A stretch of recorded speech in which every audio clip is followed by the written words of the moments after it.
Hinarvest ko na yung mga iba kong tanim na gulay at nagluto ako ng simpleng tanghalian. Ay, hello, minasan konnichiwa. Tara, samahan nyo kami today's mini vlog. Dahil mag-harvest po ako ng gulay mga auntie, kaya kinuha ko na po yung lagayan dito sa bodega namin. Mga auntie, mag-harvest po tayo ng gulay.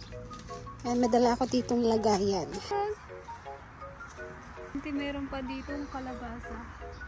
Yun, tapos meron pa doon dalawa. Ito yung mga gulay. Tatanggalin na natin. Masisira na.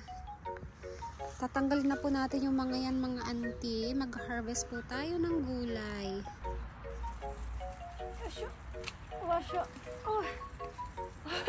Hindi na ata pwede to. Ang laki oh. Wow. Yan. Ito yung first harvest natin. Lalagay natin dito.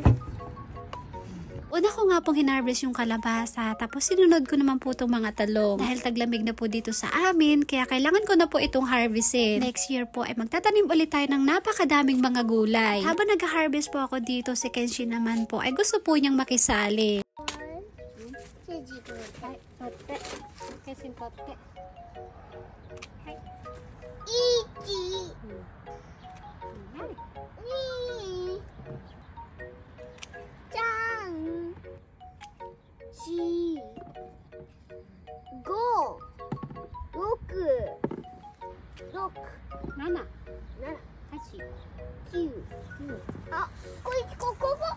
Kapag meron po tayong sariling tanim na gulay, ay laking tipid din po ito sa atin. Ito na nga lang po pala yung mga natira sa lahat po ng mga tanim kong gulay. Bell pepper, talong at saka kalabasa. Iba po ay namatay na, kagaya po ng sitaw at saka ng okra. Sa pagtatanim ko po ng gulay kahit papano, ay laking tipid po ito sa amin. Yung mga tanim ko nga po palang mga kamatis, ay pinagbubunot ko na po mga auntie. Kaya sa lahat po ng mga tanim kong gulay, eto na po lahat yung mga natira. Ako pong makalimutan, eto nga po palang video na to, ay nung nakaraang buwan pa. Pasensya na po kayo kung ngayon ko lang po ito na-upload mga auntie.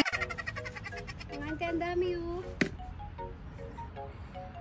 Ang dami. Dito naman po sa likod namin, meron po akong tanim na sigarilyas. Yung sigarilyas ko may 4 na bunga. Kunin na rin natin. 4 lang yung bunga niya mga auntie. Sayang no? Late na kasi silang tumubo. Yan. Okay na to. Pwede na tayong magpakbet. Yan. Ang dami. Yan. Ito po yung mga na-harvest ko. Sobrang dami. Tapos ko pong mag-harvest ng gulay, ay binunot ko na po itong mga tanim kong talong. Sira na at hindi na po namumunga, kaya pagtatanggalin ko na po. Maraming salamat dito sa mga tanim kong talong dahil kahit papano ay napakinabangan ko sila. Dahil winter na po dito sa amin, kaya maglilinis na po ako dito sa garden ko. Habang busy nga po ako dito mga auntie, si Kenshi naman po ay busy ding maghanap ng mga insekto. Hilig na talaga ating ubing, no anana lang tibribirukan na. Ito naman po mga ginamit ko ay liligpit ko na para sa susunod po na taon ay meron ulit tayong gagamitin. Busy nga po ako dito mga auntie. Si Kenshi naman po ay nagpapahuli ng tutubi. Hindi ko maabot yung tutubi, si Kenshi naman po ay binigyan ako ng tungtungan.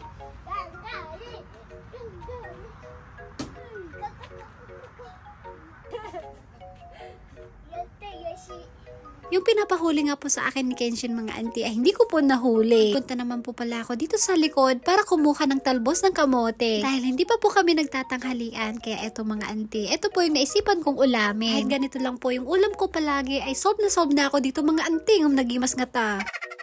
Nakakatuwa po kasi kapag meron po ako mga tanim na gulay, ay pupunta lang po ako sa likod para kumuha. Ito po yung kagandahan kapag meron po tayong mga sariling tanim. Mga auntie, ang dami ko pong na-harvest. Meron po ditong talbos ng kamote, sigarilyas, kalabasa. Ayan, ang dami. Pagkatapos ko pong mag-harvest ng gulay, ay pumasok naman po ako dito sa loob para gumawa naman po ng onigiri. Ako yung gusto ng anak ko dahil nagugutom na siya. Tapos naman po ng ilang minuto, ay binigay ko na po sa kanya itong ginawa ko. Hoy, si kata. Hoy, si.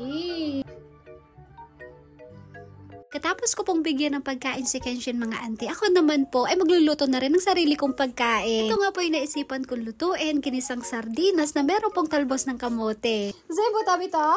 Sugoy! Ang galing naman ng anak ko, naubos niya lahat.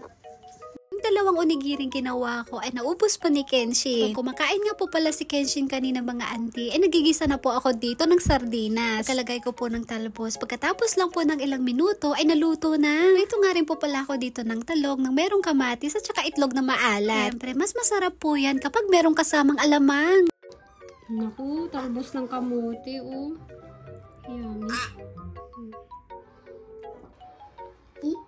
Pagkatapos ko po magluto, ay kakain na ako. Minasang itadakimasu. Habang kumakain naman po ako dito, si Kenshin naman po ay bising-bising mag-aral. Ako po matapos tong video na to, ay gusto ko lang pong i-shoutout si Kerry Yun, Auntie Risa na palagi pong nanonood sa amin, at saka po kay Auntie Gia. Sansya na po, kung hindi ko kayo ma-shoutout lahat, susunod na lang po yung iba. Maraming salamat po sa walang sawa niyong suporta. So lang po, maraming salamat sa panonood. Thank you for watching. Sayonara and Bye bye. 何見てんだ